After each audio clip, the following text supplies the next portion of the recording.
Hi guys, I want to quickly address the confidence intervals for the t-distribution. Using the calculator, it's almost exactly the same as for the z. The only difference is where you go on the calculator. So, on the calculator, oops, right? On the calculator, so I'm going to pull up, I'm going to use the data from the example I put on Google Classroom the other day for the, what was the example I used?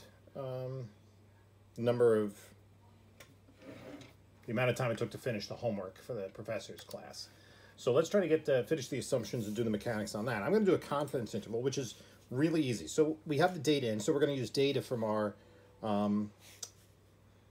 stats menu. We're going to go to stat, tests, and then we're going to scroll down to, I believe it's choice 8 is t interval, just below z interval, because it's essentially the same thing. T interval, we're using data from L1, and let's say we want a 95% confidence interval. 0.95, right? And then we're going to calculate. Boom. There we have a confidence interval. Okay, the conditions for the confidence interval are the same as the assumptions for the t-test, okay, which we need to be working on.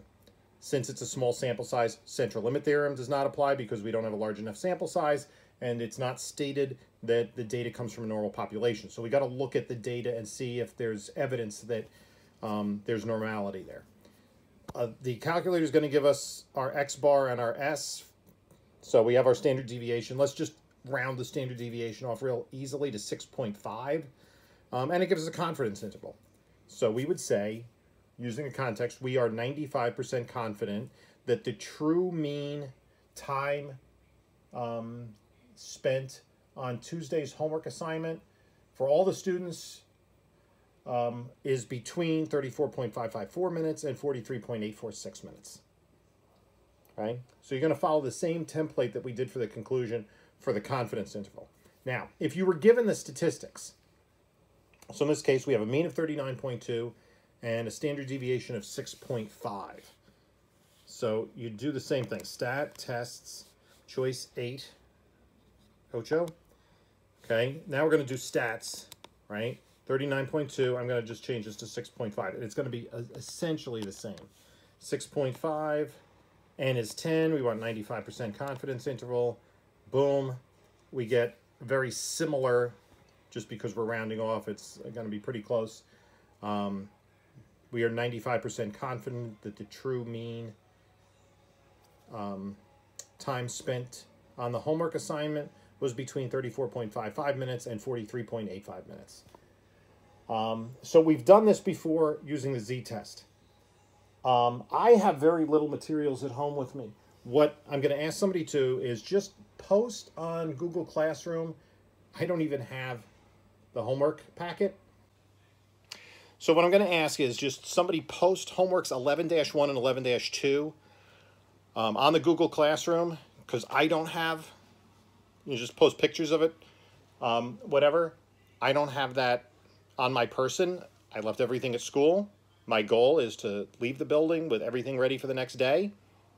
We anticipated 2 weeks of quarantine. I don't know. I mean, we're scheduled to come back on Thursday, but this situation is constantly evolving.